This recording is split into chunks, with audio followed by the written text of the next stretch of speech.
Hello，大家好，歡迎嚟到環拖格格，我係環拖，對家係邊個？大家好，我係格格。係啦，今日咧就係第5集，咁啊開播到現時就日日都播啦，咁啊亦都希望規定時間啦，因為新台啦，咁請各位多多支持，去訂閱下啦。咁我哋講嘅話題咧就環繞住本地嘅新聞啦，同埋過往嘅經歷啦，包括旅遊啊、工作啊。因為對家格格咧係空中格格，咁佢有好多趣事啦，咁啊都可以分享啦。咁啊我就唔講我啦。講開就講啦。喂，今日格格有啲咩話題？我今日睇新聞咧，有一個好 popular，即係呢排成日講嘅就係中產標準。唔咩咧？你唔咩咧？唔嘅意思就係唔知啊，定係唔嚇？中產啊，內地有個新嘅成語叫斬殺線。係啊，咁嘅斬殺線係啊，我都唔係好了解咩斬殺線，可能佢就係嗰條線係唔上唔落啊，定係點咧？其實我冇詳細研究過點解叫斬殺線，即係都係形容啲中產啊，唔上唔落係咪？唔上唔落啦嚇，咁樣即係一刀切。但係咧，今日咧我其實睇咗某電視台嘅直播新聞，咁就訪問咗一對夫妻，兩個小朋友，佢哋話咧自己係中產，但係我睇翻佢俾我哋嘅數據啦，佢真係對我嚟講，佢唔止中產，供樓啊2萬幾嚇，其他所需要嘅生活啦，小朋友啊學啲樣學嗰樣啦，咁啊另外咧就請咗個工人姐姐啦，咁啊另外咧有一段咧佢跨住咗有個heading 咧就係話，喂佢每個月啊娛樂費唔係食飯錢，娛樂費係5000蚊嘅。咁好啦，大家去睇中產，喂你都中產啦，咁啊不嬲都應該係講緊低收入嘅家庭點樣去即係政府幫助啦。原來咧現時啦有啲中產嘅家庭，原來有一個中產嘅協會嘅喎。咁咧有個主席咧就即係理事啊定主席啦，咁啊出鏡就話政府要俾多啲支援呢個中產階層。喂大佬喎，你淨係啦講緊娛樂費一個家庭5000，哇受啲低收入嘅一家4口嗰5000蚊咧就係生活嘅費用，你單是娛樂費你都講緊5000，咁啊以往咧中產咧我哋都認為就6萬蚊左右就中產，原來依家概念唔係嘅，我睇訪問嗰對夫婦咧，佢係10萬加，10萬加啦，佢都講咗一句説話，佢係掹車邊啊！哇！如果咁樣計法，咁即係個個即係中產收入以下嘅都要政府支援。如果咁講啊，仲有一樣喎，佢哋仲話咧，佢嘅流動資產啊即係唔係佢嘅房產，亦都唔係佢嘅車啊淨係流動資產必須要有637萬以上先至可以去支援咗到佢嘅退休啦，支援到佢嘅仔女嘅教育喎。我就覺得真係我自己唔知係咪年紀大啦，即係新一代好似現今世代啦，2026年啦，啲中產人士嘅標準啦，其實喺我嗰代應該係富豪級噶咯喎，咁你又點睇下中產人士係咪真係要俾啲支援佢哋啦？我即係由細到大都係啲低收入家庭長大噶啦，即係父母做小販養大3姊弟，即係唔明點解而家啲人即係其實好簡單一句啫，多有多使，少有少使。啲人成日話生仔女唔知要咩300萬定500萬一個養大。咁嗰時我哋冇呢啲，父母冇呢啲錢，唔係咁樣帶，係咪先？唔知點解，即係以前我哋學咩啊？咩芭蕾舞啊、鋼琴啊，啱啲啦，baby 邊有錢學啫，係咪先？有飯食都偷笑啊，仲要喺度攞本書等阿媽度走鬼啊，幫手開檔啊！呢啲就係運動啦嗱，走鬼就係運動。係咯，我琴日先同啲 friend 傾下偈，傾偈嗰陣時，大家都差唔多就係60年代、70年代嘅朋友仔啦嚇，嗰堆。喂，邊個未經過嘅階段就係穿皮帶，係咪？穿膠花。係穿膠花咩？係啊，唔係穿皮帶嘅嚇，穿皮帶就唔係黐膠花，係穿膠花嚇，穿豬仔。阿媽咧就攞啲衫翻屋企車啊，咁啊仲有咩？我就記得啊嚇，我屋企咧冇電梯，咧我就行9樓，一日咧就唔止一次上落啦，因為咧我好似你咁樣，一樣要出去幫檔口做嘢，又要翻學，一日最少上落就4次，咁好啦。問題就嚟啦，問題係咩咧？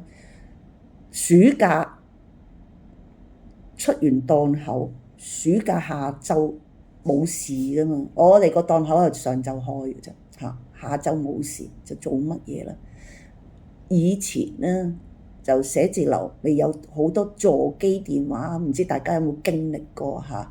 就揾人抹電話，咁啊喺中環、上環抹電話，咁啊寫字樓梗係有 lift 搭噶啦，有個 lift 啊，我去搭 lift 啊，哇！第一日、第二日搭 lift，搭完落翻 lift 咧，我開始頭暈。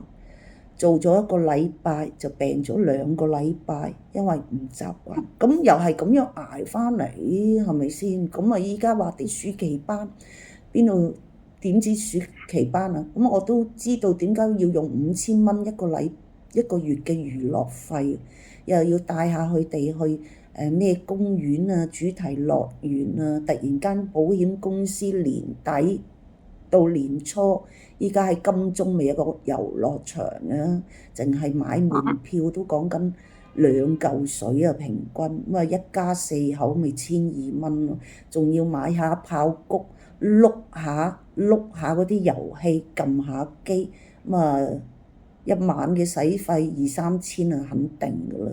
咁啊呢樣嘢其實中產係咪真係需要政府去支援啊？其實撥翻啲錢應該係支援啲低產收入嘅人士啦，同埋老人家，我覺得嚇呢個係好需要嘅。冇錯，華多，即係再講多少少之前細個嗰啲啦，即係講少少啦，因為嗰排講，即係而家啲小朋友太幸福啦，咩又話咩遊樂場啊，有迪士尼啊咩成，咁我細佬嗰陣時。我大我細佬5年，我細佬嗰時我好記得我5歲嗰陣時，自己識煮公仔麵，係公仔麵啊，唔係杯麵啊，一包攞出嚟煲水嗰啲啊，5歲。你睇翻我而家啲後生嘅，水都唔識煲，水都唔識斟嚟飲嗰啲，即係個生活環境好咗，反而有陣時我覺得害咗啲小朋友。嗰陣時我哋未有地鐵嗰陣時咧，我住葵涌，搭巴士去幫阿媽攞貨啊，搭巴士去呢個青山道。再轉 van 仔去個新蒲崗，就托啲貨。嗰時我記得我自己唔夠10歲，好似18、9歲到咧，托啲貨。成個過程差唔多成2個鐘頭一個程。嗰時未有地鐵。咪係咁樣幫我媽去做生意。即係諗翻嗰時我哋去旅行，坐飛機係食懵你啊！我哋最遠咪去廣州，唔係行路，搭車去廣州。廣州個咩花園酒店冇高級嘅啦，大佬嗰時。跟住澳門、廣州冇噶啦，搭飛機係做呢個空中價格先有機會去旅行嘅啦，大佬。係啊，就係因為你中意想飛嚟飛去，所以考咗空中價格啦。其實喺空中上邊咧，都應該有好多趣事嘅，遲啲同我哋分享下啦嚇。喂，我話俾你聽啦，我好開心， 4月1號終於有新嘅 policy 出嚟啦！屌我咧喺大陸住咗咁耐，一直以嚟咧我都唔帶錢出街，乜都冇帶噶嘛，係咪？點知咧有時翻到嚟香港咧，我屋企啊住得好乸遠嘅，地鐵之後咧我需要轉車，有時夜得滯咁啊坐的士，咦？原來啲的士咧〜係要俾 cash 㗎，要俾現金㗎。之後咧，俾500蚊啊！個師傅咧，好似張銀紙係假咁樣啊！前一排咧，我都睇到一啲即係自媒體啦，爆料啦，就話有啲的士佬啦，500、1000只收唔找，喂！散銀唔找咧，即係你例如57個幾咁樣，你俾60蚊佢，唔找2個幾，我覺得都 OK 嘅，係咪先？都曾經有單嘢啦，為咗嗰5毫子唔找，個的士佬就俾人告得入啊嘛，又罰款又要成嚇，咁啊，係啊，你冇睇啲單新聞啊？幾毫子咋嚇？咁啊真係有人告得入咯，因為即係又唔怪得到啲的士司機就係500、1000唔找，咁啊夜媽媽就算你唔夜啊喺個車內箱嗰度，其實你攞住個500蚊、1000蚊都未必知道係真，冇理由有個驗鈔機喺個的士度噶嘛嚇。咁啊原因咧，咁啊公説公有理，婆説婆有理。乘客咧就覺得喂，我俾5嚿水啫，喂我搭咗80蚊的士，你找翻420俾我 OK 啊，咁啊的士佬就話我收，但係我唔找錢，咁啊的士佬就有反應啦，即係有啲留言啦，就話喂試過咧有個客坐嘅路程咧3個街口就500米左右，喂20幾蚊車錢。你俾個5嚿水我要找400幾，我有機會我蝕400幾，你點解咁短路程你走去坐的士咧？咁即係我覺得係係啊，即係呢個誰是誰非我唔知啦。但係4月1號開始咧，一天都乾晒啦，因為咧有法例，所有嘅的士必須要有一種嘅電子支付。喺佢嘅車入邊，即係第日我係可以唔需要攞現金搭的士啦，我唔需要擔心啊！哇！我之前咧返親香港我都好驚嘅，因為驚冇錢啊！真係有時真係冇錢，人民幣佢哋又唔收，係咪先？其他外幣佢哋又唔收，淨係收現金。依家好咯，返嚟啦！4月1號開始，的士係需要持一種電子支付嘅模式去收錢嘅，包括咩咧？你又可以支付寶又得，微信支付又得 ，PayMe 又得，或者其他，總之起碼有一種嘅電子支付就唔需要嗌交咯，亦都唔需要驚收假錢啦。我哋啲乘客又唔驚上咗車冇錢啦，咁咯，得咗嚇。其實你都係有少落後，香港好似啲嘢跟唔貼。我反有時去香港咧，即係喺內地住慣咗，我成日有時驚唔記得俾錢，成日驚。係啊，因為呢度內地係你落單，跟住到時俾埋錢噶嘛。咁有時喺香港佢就俾你落完單，但係又要分開收錢喎，真係想問下，使俾錢未咧？我試過好多次啦。其實喺香港食飯咧。即係如果咧，佢有啲夥計嚟幫我寫單，咁有張單仔喺度 ，OK 啊，揸住張單咪俾錢咯，係咪？最麻煩啦，就佢係電子點單，佢又搞一啲唔搞一啲喎，真係仆直嚇！電子點單要你掃個二維碼，點打完之後咧，佢你知啦，食飯有時同啲 friend 嗒咁樣咧。咁咪起身走咯。原來我唔記得買單喎，真係做啲唔做啲，我真係唔係好明。一定要去個 cashier 俾錢咧，咁啊大部分依家都可以八達窿啦，係咪先？咁就但係我就真係唔係經常嘅，間唔中試過兩三次，真係唔記得俾錢。咁啊，啱啱踏出門口，阿姐先話：喂，咁啊，我喂我做乜嘢啊？咁樣啊，你未俾錢？哦，咁我噔噔噔，咁啊行翻轉頭，咁啊俾錢就猛咁沙晒冧，講唔好意思啦。喂，格格，我問下你啦，你依家咧，你 English 嘅老公仔啦，同你啦，咁未必日日煮飯噶嘛？有冇點外賣啊？老公仔識唔識點外賣啊？頭先今日啱先叫完，食咗呢個雞包，雞漢堡係咪？雞漢堡包係佢點定你點啊？你好叻啊！而家自己搞掂，識用埋嗰啲微信嗰啲扣嗰啲voucher 嗰啲優惠添，好靚啊！咁正啊！我今日咧，我話俾你聽啦，我今日喺香港。咁我屋企咧，九里苑咧都冇餐廳嘅，咁啊，即係冇啲可以送嘅餐廳啊，送餐嘅餐廳，咁啊唯有得咁啊溜落街咁啊買外賣，咁啊大家都知啦，喺香港買外賣盒要收錢噶嘛，係咪？咁我就打咗2盒嘢。咁啊，外賣盒就4蚊。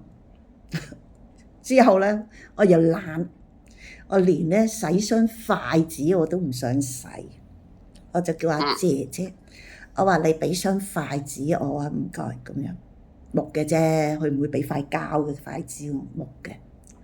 佢話筷子要收錢喎，我話佢筷子要收錢，係啊，老闆娘講㗎，所有嘢外賣嘅。一個袋、一個盒、筷子都要收錢。哇！我心諗，我打咗2個盒同埋一個膠袋，咁已經係6雞嘢啦，係咪？之後如果筷子又俾多2雞，我都冇問佢幾錢啊筷子。如果佢一對筷子搣開嚟，左為之一個 order， 右為之一個 order， 咁我咪要俾雙份咯。有個膠套喎，仲有膠袋喎。係啊，膠袋咯，2個盒咯。唔係膠袋啊，嗰個筷子個膠袋。哎呀，筷子個膠袋就應該唔使嘅，應該唔使。又走嚟冇。係啊，所以咧，連個羹咧，我都唔敢攞啊。咩羹啊？姨媽羹。梗唔係啦，食飯嘅吹，食飯嘅羹啊，真係個姨媽羹。呢樣嘢同內地啱啱調轉。係。我就喺。我哋嗌美團咧，就通常有打埋我話不要餐具，但係次咧，就成堆餐具，屋企成堆嘅餐具，下次攞俾你用，係你咁懶。我唔使，我香港唔使，大陸我都係知道我自己係去美團乜都有齊，手套又有齊，包得好啲。有時咧叫嗰啲叫咩啊？我哋叫燒烤啊、串燒啊，哇！佢都包得好好喎，啲錫紙包裝啊，翻到屋企都係熱辣辣㗎 ，OK 啊，冇問題啊，咁樣。講開外賣咧，內地美團嗰啲佢通常都燒有膠，即係燒即係咩密封得好好，即係肯定冇人偷食偷飲。係啊，因為佢哋包裝係包裝係。係啊，袋中袋啦，係咪？我最欣賞佢有個袋啦，就係嗰個保溫袋。啊，係啊，哇！呢啲年中都用好多呢啲嘢。係啊。買一杯檸檬茶用嗰啲咩袋真係。係啊，但係你話環唔環保咧？即係我呢啲又 no comment 啦。咁啊，喺內地即係你依家就係外賣啦，或者我哋叫快遞啦。去快遞咧就係如果你件貨品之後咧，佢會揾個袋。之後如果你件貨品係比較四方或者係圓碌碌啊，即係唔係方形嘅。佢咧就會揾個盒完之後咧，有機會佢仲要攞到個膠袋，咁就即係其實都唔係太環保啦。不過好咧就好彩咧就喺內地有好多姐姐仔啊，即係阿姨啊、阿叔啊，就收呢啲咁嘅廢料啦，我哋叫做咁啊，幫到佢哋即係佢哋好樂意收嘅嚇，咁啊因為佢哋買到錢啦咁樣，係啦，咁啊唔係因為其實 sorry 啊，因為其實唔係有陣時想去買淘寶嘢，你根本有啲係買唔到。譬如我住咗小區，話有間好大嘅超市啊，但係咧，譬如咁好似冇乜文具店嗰啲啊，佢超市入邊都有少少文具，但係嗰啲係真係想買，但係真係買唔到，但係唔知邊度揾啊？明唔明？係。即係柴米油鹽嗰啲都易揾，但有啲真係揦起手咧。我琴日對鞋爛咗，我買嗰啲黐鞋膠水，對鞋都好似又着得又唔想抌。咁啊，我弟婦話：黐入去，跟住就要上淘寶買黐膠水，唔係黐膠花，黐膠水。咁就廿零蚊。雖然你話，即係你話啱一啲盒啊啲又要拆又成個膠袋，咁但係有啲真係揾唔到喺屋企附近，咁焗住真係要買，都要淘寶係咪先？係啊，但係你唔好話國內啦，現實喺香港咧，即係已經兩個平台公司咧都係鬥生鬥死啊！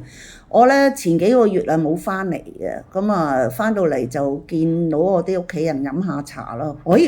我家姐醒啊，真係〜佢竟然話：喂，送貨到你門口喎！我話呢度不嬲都要送喺個自提箱嘅，或者對面九里苑嗰啲即係集運嗰啲 centre 啦，唔使嘅啦依家，因為咧阿多多哥啦，你用阿多多哥嗰個平台啦，可以送到上門。我送到上門唔係淨係送到樓下或者係自提箱，佢話唔係啊。不過有一樣嘢唔方便咧，就係假設你要退貨咧，就拼多多咧就難退啲嘅喺香港。但係你買啲即係普通嘢，即係例如紙巾，喂，你知唔知喺香港咧買一啲嘅餐巾紙啦？係好貴噶嘛，係咪先？有時有機會就係差唔多成10蚊包。喂，我喺拼多多買啲餐巾紙，講緊2蚊，5倍價錢啊！即係大把。我屋企個屋苑啦，樓下咧，每一日嘅即係喺內地翻嚟嘅淘寶又好，拼多多又好咧，即係幾車，即係越嚟越多人係真係淘嘢咯。同埋仲有一樣嘢好出奇啊，話俾你聽啦，阿格格。之前咧，我住呢個屋苑咧，就全部都係黃人嚟嘅，冇乜男人。啲黃人咧，真係曾幾何時咧，就講過，真係今生來世都不用中國貨。依家咧就就係多得佢啦，係咪先？阿淘淘亦多得佢哋咯。我成個屋苑啦，其實話俾你聽，70%都係黃人嚟嘅。但係咧，依家嘅貨咧就70%多啦，都係淘翻嚟嘅。咁你喺邊個平台？你冇理由去美國嘅亞馬遜去淘啲嘢翻去呢度咯。你哋啲身體最誠實啦，成日話唔用中國貨。喺面書見到有個局喺英國嘅，就話佢打住話唔要買MIC 即係 Made in China 嘅產品，跟住又走上去踩場。我話你唔好照鏡啊自己，你冇得照鏡自己。你自己係咪 MIC 嘅時候？我唔係，我香港出世，爸媽香港出世，我話得啊，得啦咁樣。即係呢啲啊，好啦，頭先講咁多開心嘢，講單興嘢先。有咩咁興啊？好美麗嘅國家，好美麗嘅國家，知我講邊個國家啦？喂，就咁樣，阿格格呢個 topic 咧就比較長啲嘅，仲有少少資料咧就要搜集，咁就下一集。我又夠鐘啦，哇！我哋就係啦，歡樂嘅時光過得特別快，尤其是傾偈，你一句我一句。好啦，我哋還拖格格，今一集係第5集，多謝大家支持 ，subscribe 留言俾個 like，隨時可以還拖。我哋下一集明天再見，拜拜。拜拜。